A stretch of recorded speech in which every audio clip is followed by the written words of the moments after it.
I'm Amanda, 32 years old, and I always believed family meant unconditional support.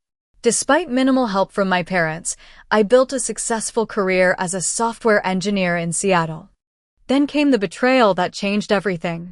My parents gave my inheritance to my younger sister Rachel, claiming she needed it more than me. The real shock came a month later when they desperately asked me for money. Before I tell you how I found the courage to finally stand up for myself, let me know where you're watching from and hit that subscribe button if you've ever had to set boundaries with family who took you for granted. Growing up in a middle-class suburban home in Boston, my childhood looked picture-perfect from the outside.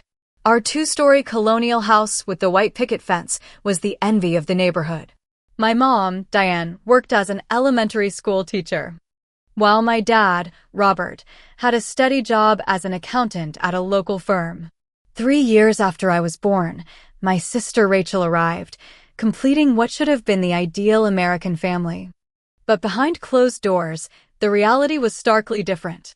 From my earliest memories, it was clear that Rachel was the golden child. The favoritism wasn't subtle. At first, I tried to rationalize it. Rachel was younger, more outgoing, and admittedly, adorable with her blonde curls and dimpled smile. I was more serious, studious, with straight brown hair and a quieter demeanor. Maybe I just needed to be more like her to get the same attention. But no matter what I achieved or how hard I tried, the pattern remained consistent. Rachel received praise for minimal effort, while my accomplishments were expected and often overlooked. Of course, Amanda got straight, as my mother would say dismissively. That's just what she does. But when Rachel brought home a B-, there was celebration. Rachel, sweetie, this is amazing progress. We're so proud of you. I became the responsible one by default. While other kids were enjoying their summers, I started babysitting neighborhood children at 12 years old. By 14, I was working weekends at the local library shelving books. At 16, I added a cashier job at the grocery store. Not because we needed the money, we were comfortable financially, but because I quickly learned that if I wanted anything, I had to earn it myself. The contrasts in our treatment became more glaring as we grew older. My 16th birthday passed with minimal acknowledgement, a small cake after dinner, and a card with $50 inside.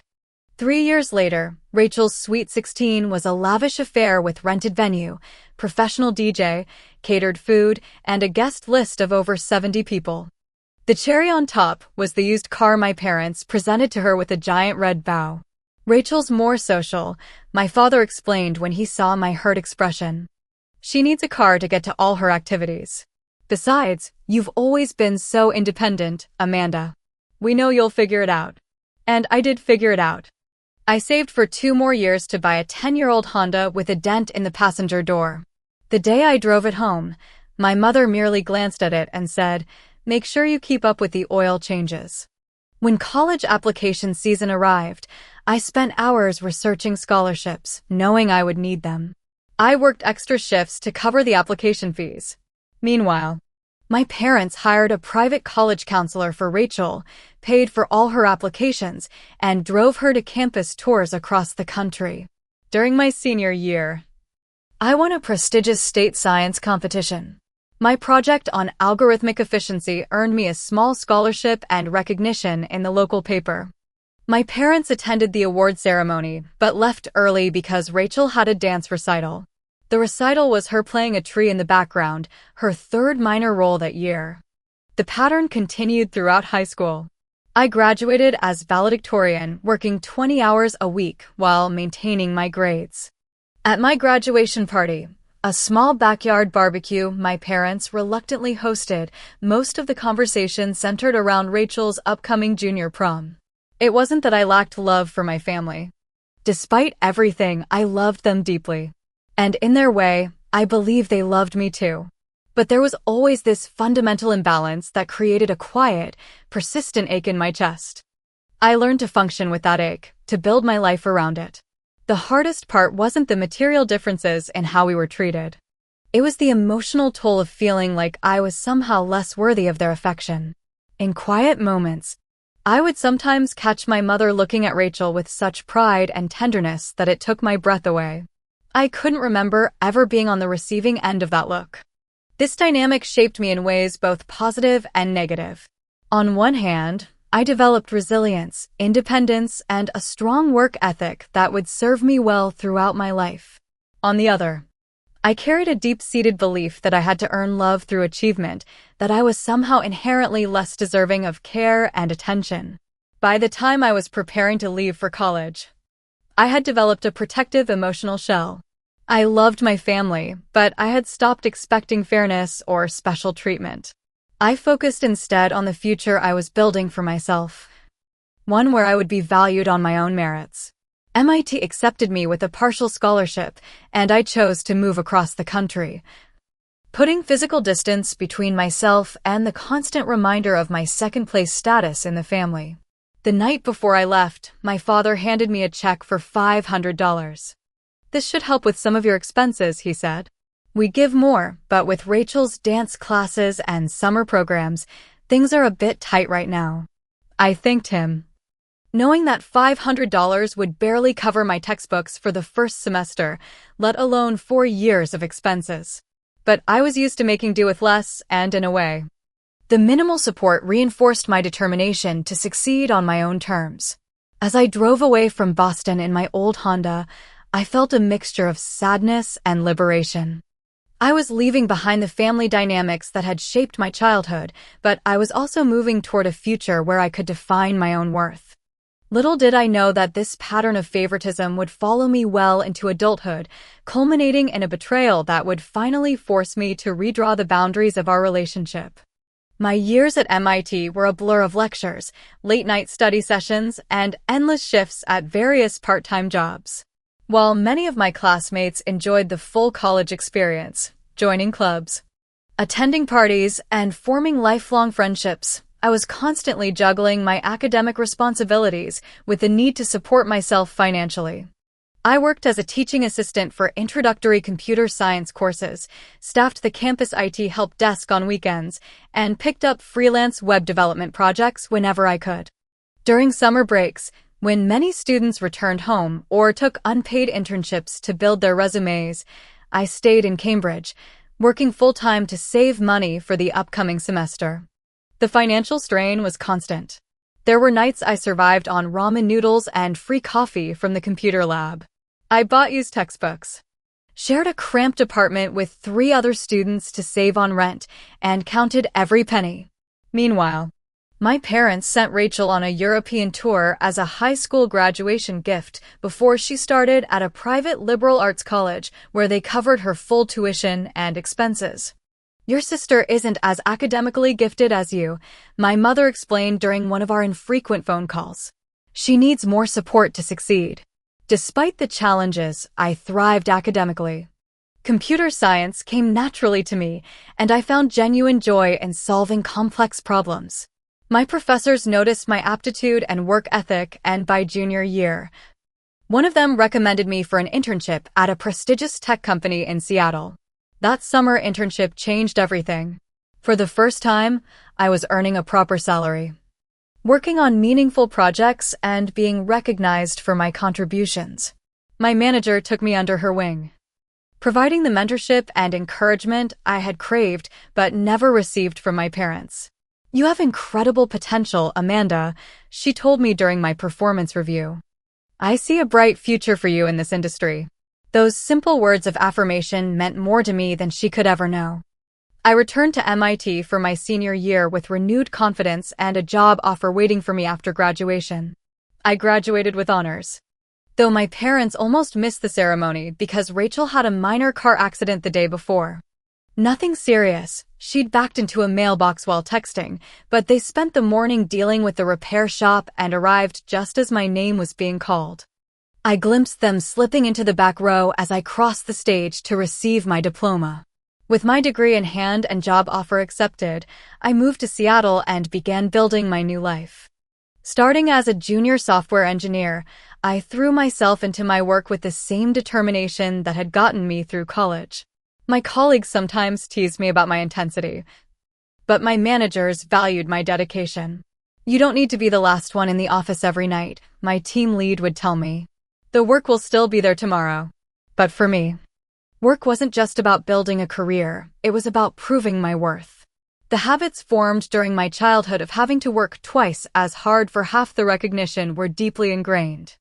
Over the next decade, I steadily climbed the corporate ladder. Junior engineer became senior engineer, then technical lead, and eventually principal engineer at one of Seattle's major tech companies. With each promotion came salary increases, bonuses, and stock options that gradually built my financial security. By 30, I had saved enough for a down payment on a modest but comfortable townhouse in a nice Seattle neighborhood. The day I signed the mortgage papers was one of the proudest moments of my life. I had created this opportunity entirely on my own, without the safety net that many of my colleagues took for granted. As my professional life flourished, I also began building what I came to think of as my chosen family. Friends who celebrated my successes without qualification. Colleagues who respected my contributions. Neighbors who invited me to block parties and holiday gatherings.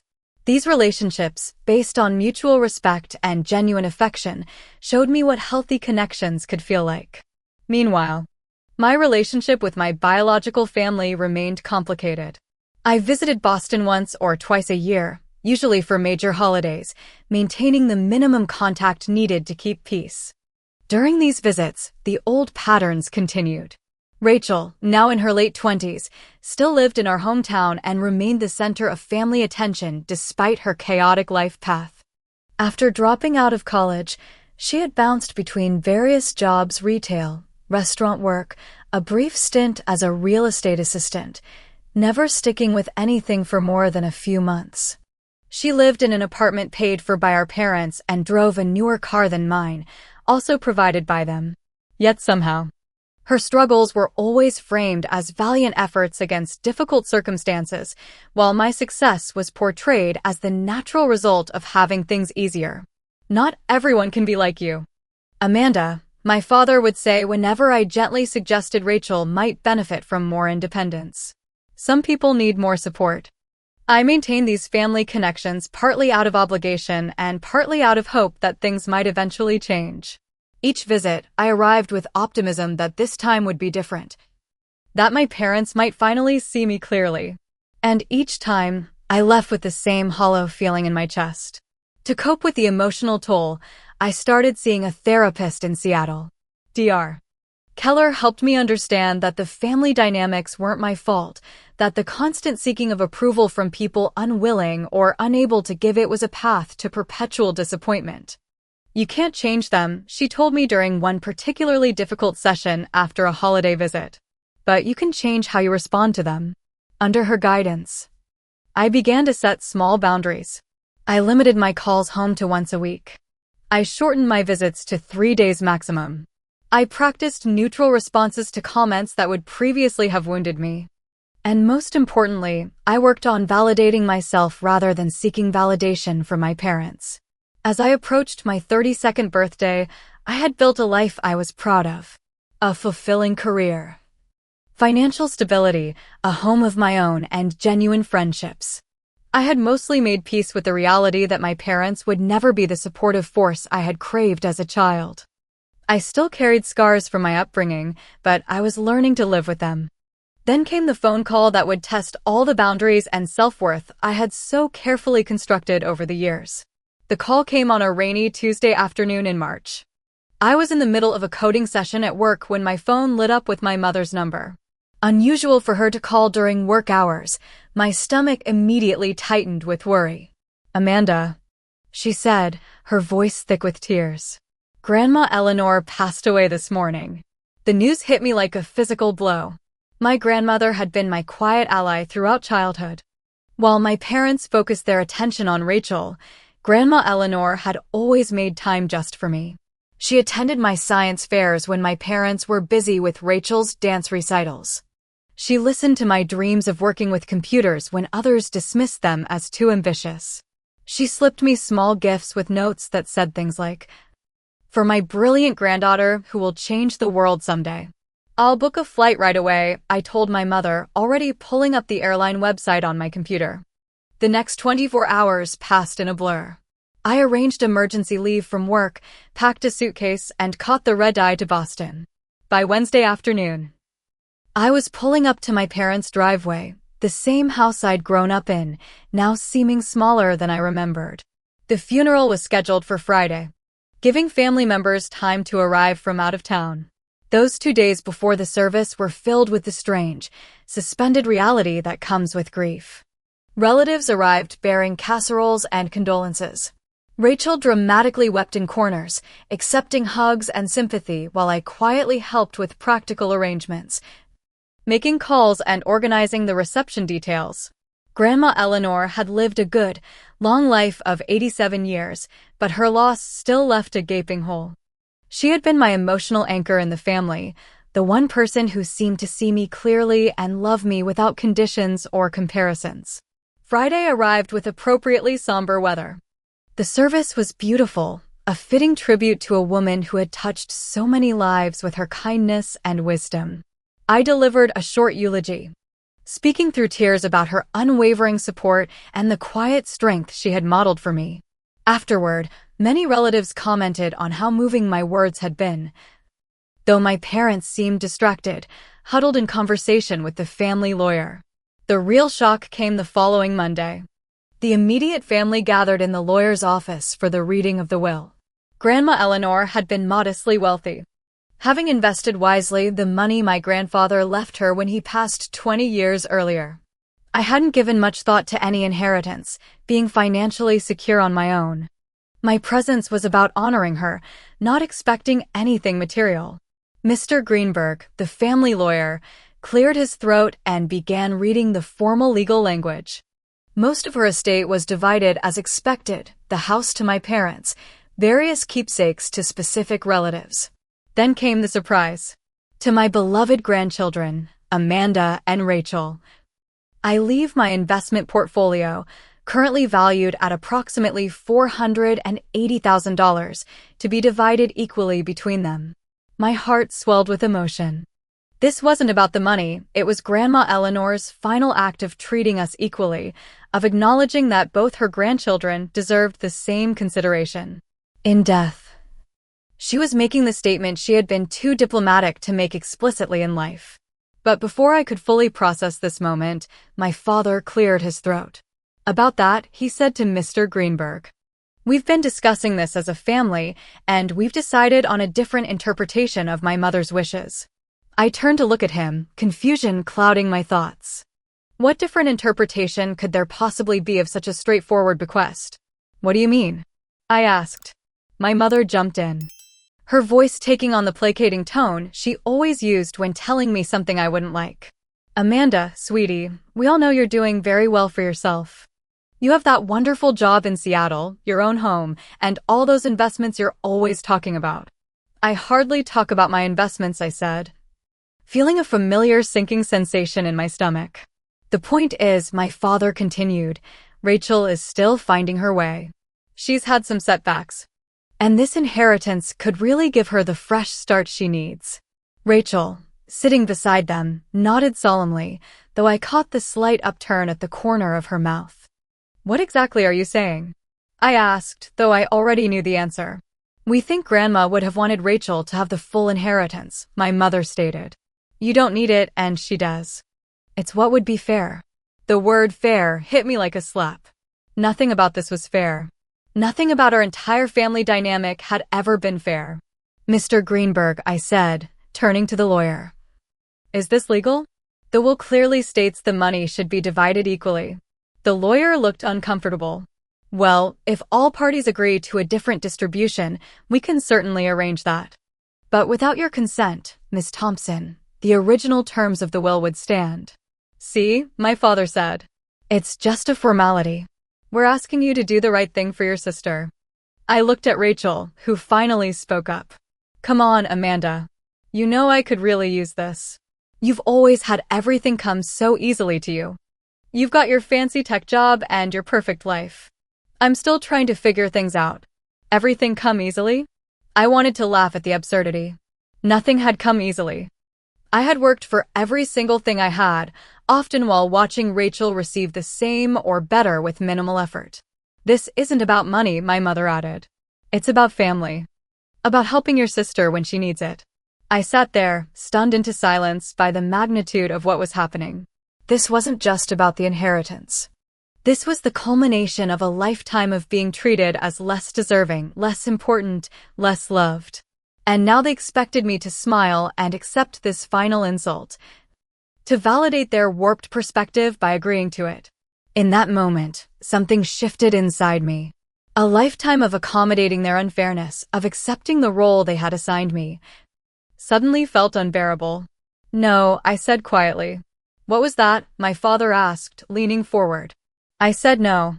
I don't agree to this. Grandma wanted her money divided equally. And that's what should happen. The temperature in the room seemed to drop 10 degrees. My mother's face hardened in a way I'd rarely seen. After everything we've done for you, she said coldly. This is how you repay us? By denying your sister this opportunity. Everything you've done for me? I repeated, my voice steady despite the emotion churning inside. What exactly have you done for me that I should be repaying? An uncomfortable silence fell over the room. Mr. Greenberg cleared his throat again. Perhaps the family would like some privacy to discuss this matter, he suggested, rising from his chair. That won't be necessary, my father said. Amanda is just being emotional right now. She'll come around. I stood up, gathering my purse and coat. No, I won't. If you want to change Grandma's will, you'll need to find another way. I won't be part of it. I walked out of the office with as much dignity as I could muster, though inside I was shaking. In the privacy of my rental car, I finally let the tears come. Not just for the inheritance, but for the lifetime of moments like this one, where my worth to my family seemed contingent on my usefulness to them. My phone began buzzing with texts and calls, but I ignored them all as I drove back to my hotel. Once in my room, I called my two closest friends in Seattle, Lisa and Tara, who listened as I poured out the whole painful story. You did the right thing, Lisa assured me. They've been taking advantage of your good nature for years. Don't back down, Tara added. This isn't just about money. It's about them respecting you as a person. That night, I barely slept, replaying the scene in the lawyer's office over and over. By morning, I had 17 missed calls and a flood of text messages from my parents and Rachel, ranging from guilt-tripping to outright anger. I responded to none of them, packed my bag, and caught an earlier flight back to Seattle. As the plane took off, I watched Boston grow smaller beneath me.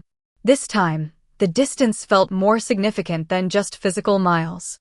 Something fundamental had broken, and I wasn't sure it could ever be repaired. Back in Seattle, I took a few days off work to process everything that had happened.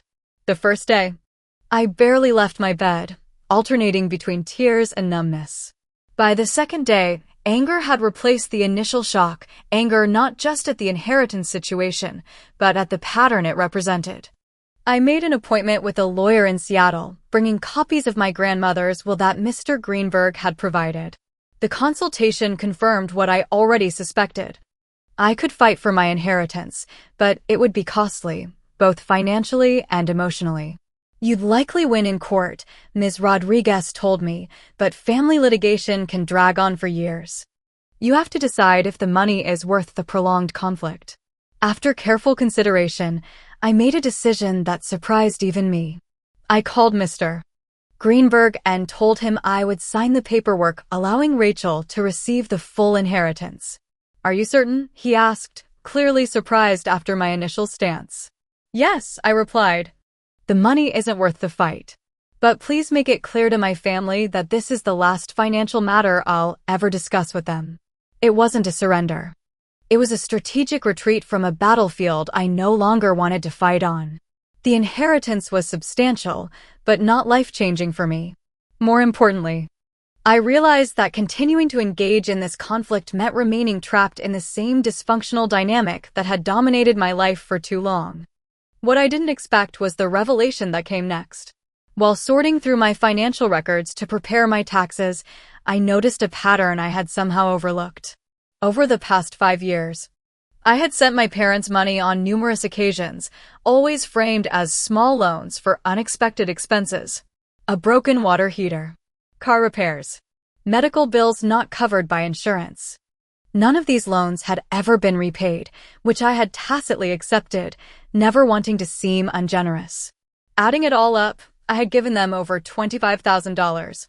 Not including birthday and Christmas gifts, meals out when visiting, and other expenses I routinely covered. Around the same time, during a catch-up call with my cousin Michael, I learned something that made my blood run cold. "It's crazy how your parents are still supporting Rachel," he mentioned casually. "My mom said they sent her like $2,000 a month for her expenses." At 32, can you imagine? I felt like I'd been punched in the stomach. My parents, who had consistently minimized their financial support of me throughout my life, were not only giving Rachel regular allowances, but doing so while simultaneously asking me for money they never intended to repay. The realization was staggering. I wasn't just the less favored child. I was actively financing the preferential treatment of my sister. My hard-earned money was being channeled to support the very system that had hurt me for decades. That night, I called Dr. Keller and scheduled an emergency therapy session. "This goes beyond favoritism," she said after I explained the situation. "They're exploiting your success while undermining your worth. It's a form of financial abuse." "So what do I do?" "What do you want to do?" she asked. The answer came more easily than I expected. "I want to stop enabling them. I want to cut off the financial support completely." "That's a significant boundary to set," Dr. Keller noted. "Are you prepared for their reaction?" I wasn't sure, but I knew I couldn't continue as things were. That weekend, I drafted a careful email to my parents. I kept it factual and unemotional, stating that I would no longer be providing financial assistance of any kind.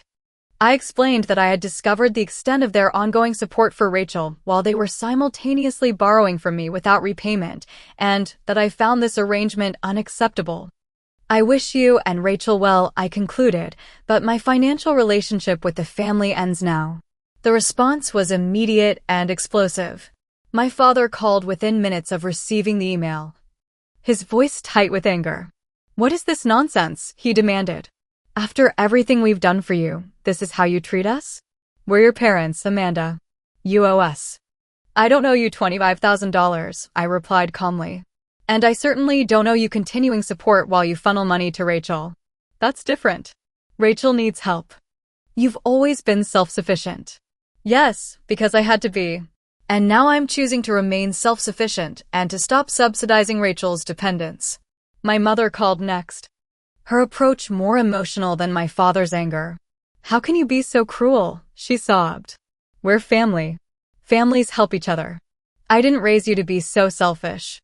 You raised me to work hard and take care of myself," I responded. "I'm just following through on that lesson." The barrage continued for days.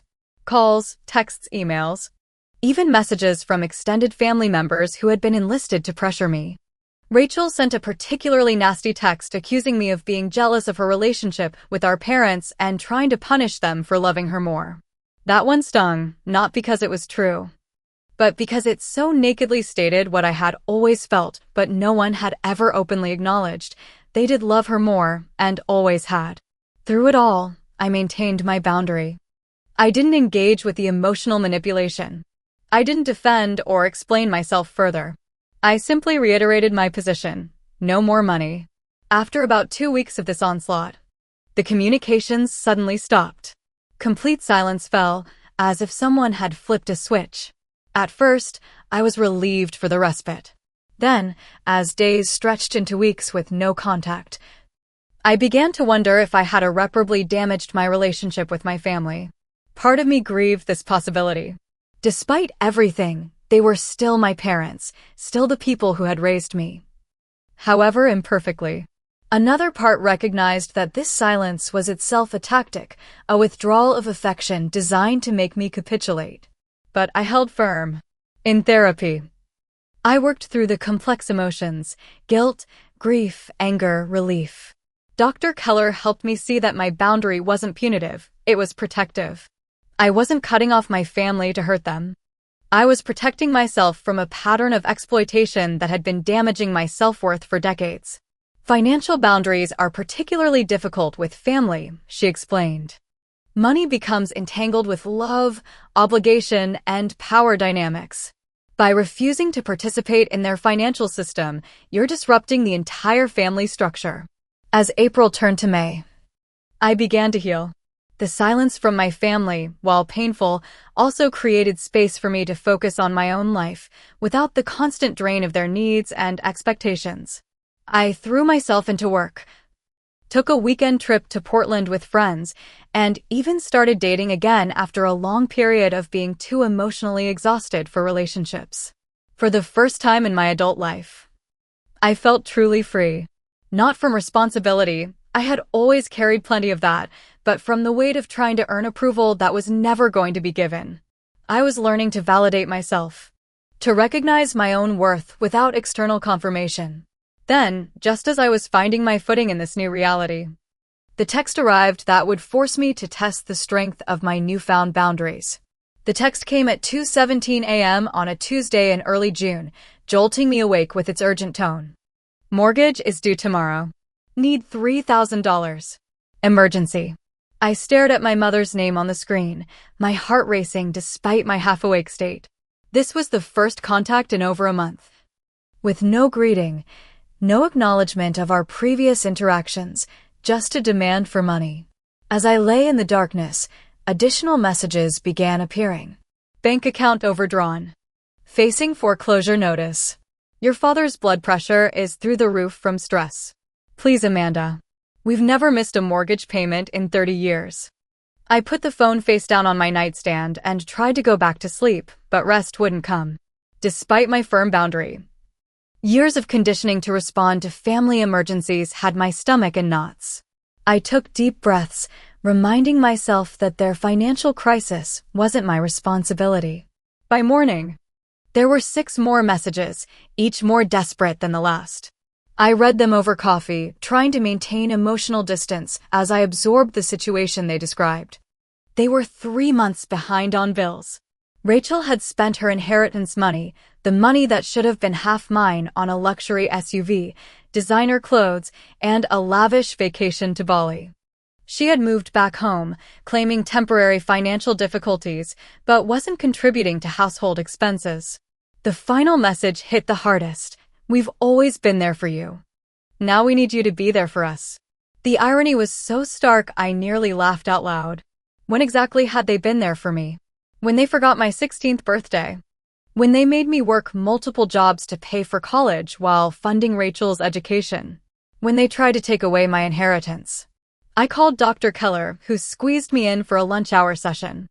This is a classic crisis point in boundary setting, she explained. They've respected your boundary only until it became inconvenient. Now they're testing whether you'll hold firm under pressure. Part of me feels guilty, I admitted. What if they really do lose their house? That's a natural reaction, she assured me. But ask yourself, whose responsibility is their mortgage? And what would happen if you sent the money? I knew the answers immediately. Their mortgage was their responsibility, and my father's, as an accountant, should have been particularly aware of their financial obligations. And if I sent money now, it would only reinforce that my boundaries could be broken in an emergency, which would ensure future emergencies would occur with increasing frequency. Remember, Dr. Keller said gently, enabling harmful patterns isn't kindness. Sometimes the most compassionate thing you can do is allow people to experience the consequences of their choices. That evening, after careful consideration, I composed my response. Just 4 words. You chose her, ask her. The explosion was immediate. My phone rang seconds after I sent the text. I let it go to voicemail. Then it rang again. And again. Text messages flooded in. From both parents and Rachel, ranging from guilt-tripping to outright verbal abuse. My father's voicemail was particularly telling. How dare you abandon us like this? After everything we've done for you. You've become a selfish, heartless person, Amanda. Is this what success has done to you? Made you forget where you came from and who helped you get there? I listened to the message twice, struck by the alternate reality it suggested, one where they had been supportive parents who had made sacrifices for my success. It showed just how deeply they believed their own narrative, despite all evidence to the contrary. Rachel's texts were even more vicious. You think you're so much better than everyone. You've always been jealous of me. Mom and Dad are literally having health problems because of your selfishness. If anything happens to them, it's on your head. I blocked her number after that message, unwilling to subject myself to further abuse. The next morning, my mother called from a number I didn't recognize, presumably a neighbor's phone. I answered before realizing who it was. "Amanda, please," she began, her voice tearful. "We're desperate. The bank is going to take action. We can pay you back once things stabilize." "Mom," I said, keeping my voice calm and even, "you and Dad have never paid me back for any of the previous loans. And you just gave Rachel my portion of an inheritance worth hundreds of thousands of dollars. If you need money, ask her. She doesn't have any left. She made some poor decisions." "Which isn't my problem," I interrupted. "You chose to give her my inheritance because, according to you, she needed it more than I did. You can't have it both ways. This isn't like you, Amanda. You've always been such a responsible, caring daughter. I'm still responsible and caring. I'm just no longer financing a family system that has consistently devalued me." There was a pause, then my mother's voice hardened. "Your father wants to speak with you." Before I could object, my father came on the line, his voice tight with anger. "Now you listen to me, young lady. We are your parents. We raised you, put a roof over your head, food in your mouth. You wouldn't have that fancy job and comfortable life if we hadn't supported you all those years." Something snapped inside me. Years of suppressed hurt and anger rose to the surface. "Supported me? When?" "When you forgot my birthdays but threw parties for Rachel. When you made me work since I was 12 while giving her allowances. When you contributed almost nothing to my education but paid for hers in full. When was this support you're talking about? That's not fair." "No. What's not fair is that you've spent my entire life treating me as less valuable than Rachel, and now you're angry that I won't continue financing that treatment. We never. You did. You always have. And the saddest part is you don't even see it." My father's voice dropped to a dangerous quiet. "If this is how you want to play it, fine. But don't expect to be welcome in this family if you turn your back on us now." The threat that had controlled me for so long, exclusion from the family, suddenly lost its power. What exactly would I be losing? A relationship where I was valued only for what I could provide? "Dad," I said, my voice surprisingly steady, "I love you and Mom. I always will. But this financial relationship is over. I wish you the best in resolving your situation. You'll regret this, Amanda. When you need your family someday." I ended the call mid-sentence. Something I had never done before. My hand was shaking, but not from fear or doubt. For the first time in my life, I had directly confronted the family dynamic that had shaped so much of my existence. And I had done so without apologizing or backing down. The relief was immediate and physical. A weight I had carried for decades suddenly lifted. I sat at my kitchen counter, breathing deeply, feeling lighter than I had in years. Over the next few days, the calls and messages continued, though with diminishing frequency. I maintained my position without further engagement. I didn't block my parents' numbers, but I didn't respond to their increasingly desperate attempts to make me change my mind. A week after the initial crisis text, I received an email from Mr. Greenberg, the family lawyer. He explained that my parents had approached him about taking legal action to force me to provide financial support, claiming I had a filial responsibility to them. He had declined to represent them in such a case, believing it had no legal merit, but wanted to give me a heads up that they might be contacting other attorneys. I thanked him for the warning. Then contacted Ms. Rodriguez, my Seattle lawyer, who confirmed that in our state, adult children have no legal obligation to support their parents financially unless they had signed specific agreements to that effect, which I certainly had not. Armed with this knowledge, I felt secure in my position.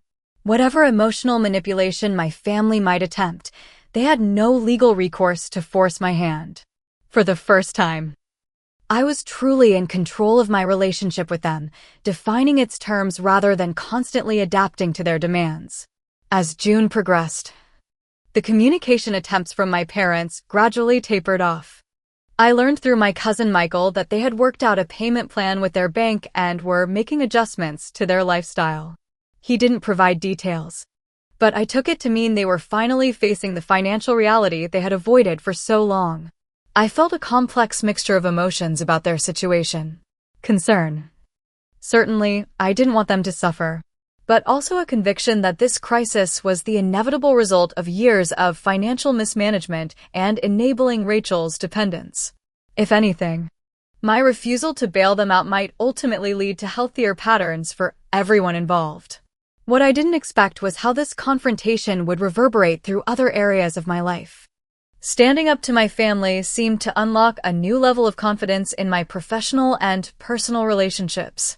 I found myself speaking up more in meetings at work, setting clearer boundaries with friends, and even initiating a difficult but necessary conversation with a man I had been dating who wasn't meeting my needs. Dr. Keller noted the change in our sessions. "This is what happens when you stop carrying other people's burdens," she observed. "You have more energy for your own life." I was just beginning to settle into this new normal when an unexpected visitor showed up at my door, forcing me to confront the family drama I thought I had put behind me. The knock came on a Saturday afternoon in early July. I wasn't expecting anyone, so I peered through the peephole with curiosity. The face on the other side made my blood run cold. Rachel. Looking tired and drawn, shifting nervously from foot to foot. For a moment, I considered pretending I wasn't home. After blocking her number following her abusive texts, I had no desire to subject myself to an in-person version of the same. But curiosity won out. How had she even found my address, and what was so urgent that she'd flown across the country unannounced? I opened the door but remained in the doorway, not inviting her in. "Rachel, this is unexpected." She looked different from when I'd last seen her at the lawyer's office. The designer clothes and perfectly styled hair were gone, replaced by jeans, a simple t-shirt, and a ponytail. The confident, almost smug expression had been replaced by something more subdued. "Can I come in?" she asked, her voice lacking its usual entitled tone. "I flew all the way here to talk to you." Against my better judgment, I stepped aside. 20 minutes. That's all I'm offering." She entered tentatively, glancing around my townhouse with what seemed like genuine curiosity rather than her usual judgment. I led her to the living room and gestured toward the couch while I took the armchair opposite, maintaining physical and emotional distance. "Nice place," she said. "It's very you." I waited silently. She hadn't flown 3,000 miles to comment on my decor. After an awkward pause, she sighed deeply. "So things are pretty bad at home." "So I've heard," I replied neutrally. "Mom and Dad had to take out a second mortgage. Dad's talking about coming out of retirement to work part-time. Mom's picking up extra tutoring hours." She twisted her hands in her lap.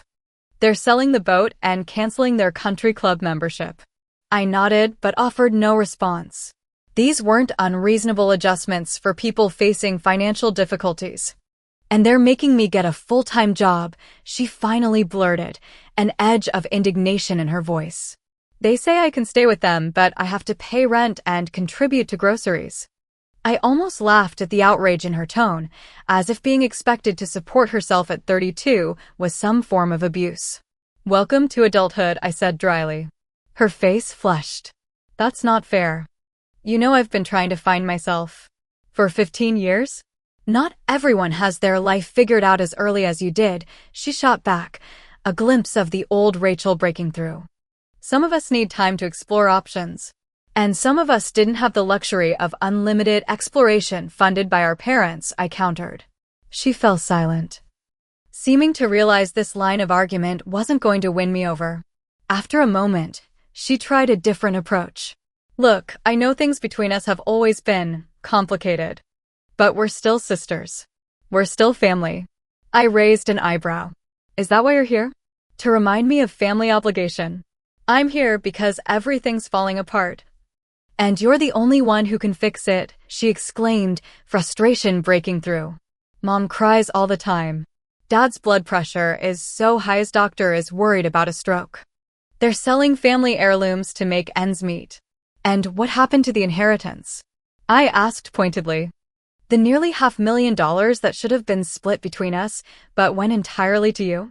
Rachel had the grace to look embarrassed. I made some investments that didn't work out. Investments? Like a new SUV? A trip to Bali. Her head snapped up.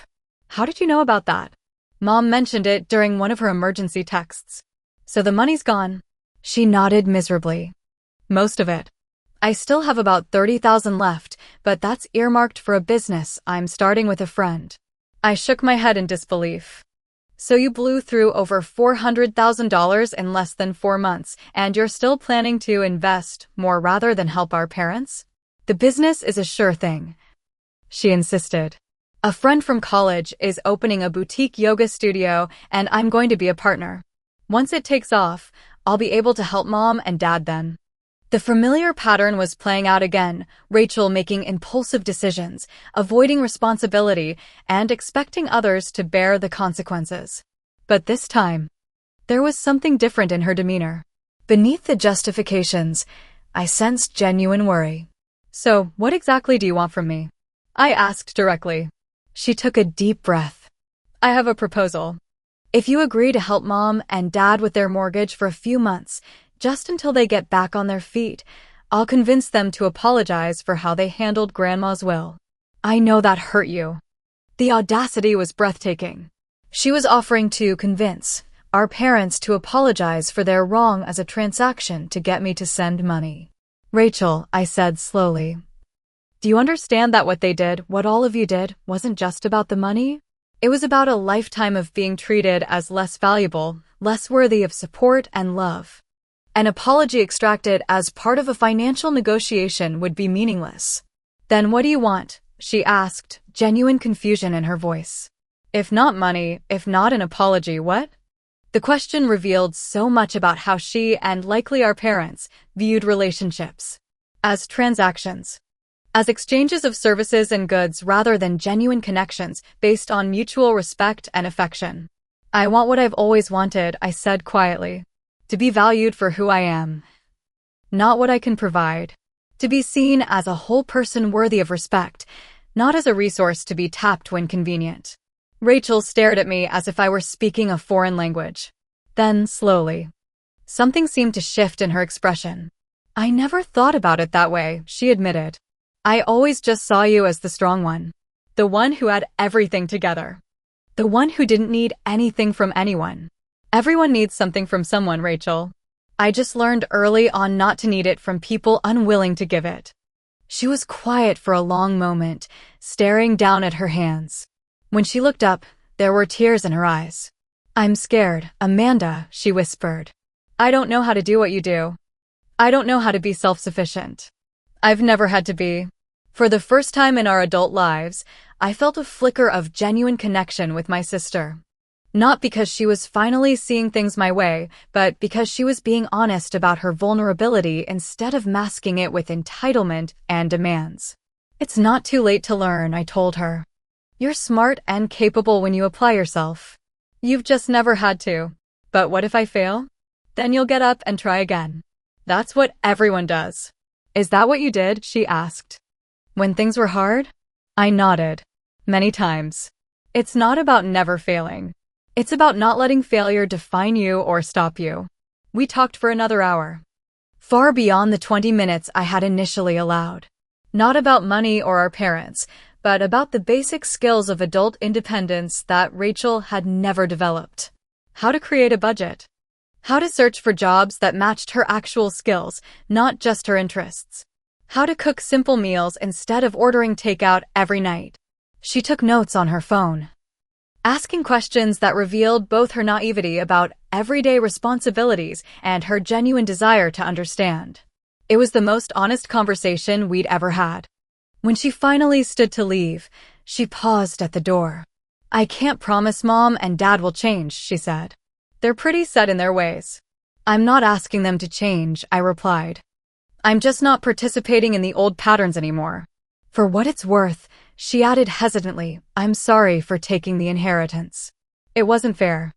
It wasn't a complete acknowledgement of the deeper issues between us, but it was more self-awareness than she had ever shown before.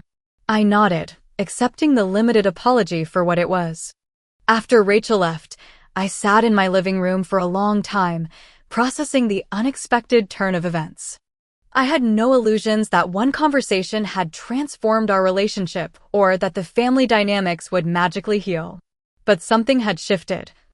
A small crack in the facade that had separated us for so long. A week later, I received a call from a number I recognized as my parents' landline. I hesitated before answering, bracing myself for another round of demands or manipulation. But the voice on the other end surprised me.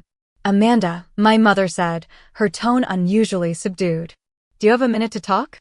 6 months after that unexpected call from my mother, I found myself reflecting on the remarkable transformation in our family dynamics.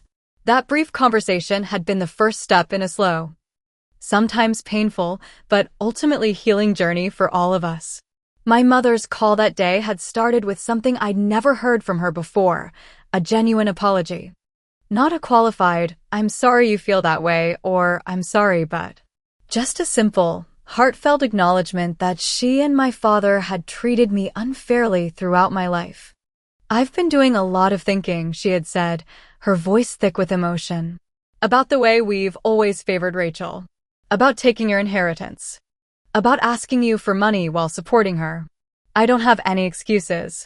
It was wrong, and I'm truly sorry." I had been so stunned I could barely respond. After a lifetime of justifications and gaslighting, hearing my mother take responsibility was disorienting. I asked what had prompted this sudden insight. "Necessity," she admitted frankly. "After you refused to help with the mortgage, we had to make serious changes.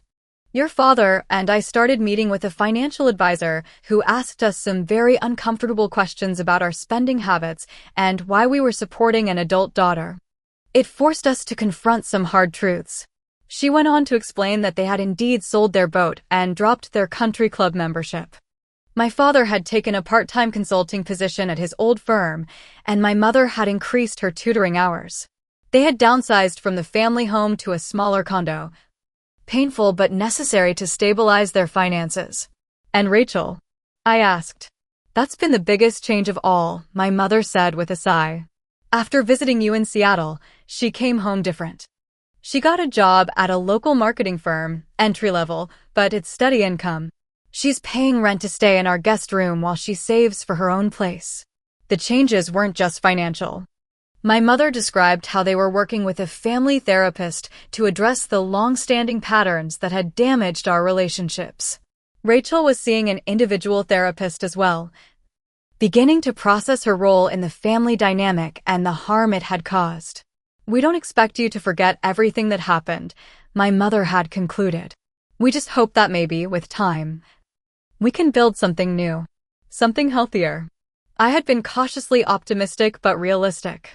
"It will take more than one conversation to rebuild trust," I told her. "But I'm willing to try if you are." Over the following months, small steps led to bigger changes. Our communications shifted from guilt trips and demands to actual conversations.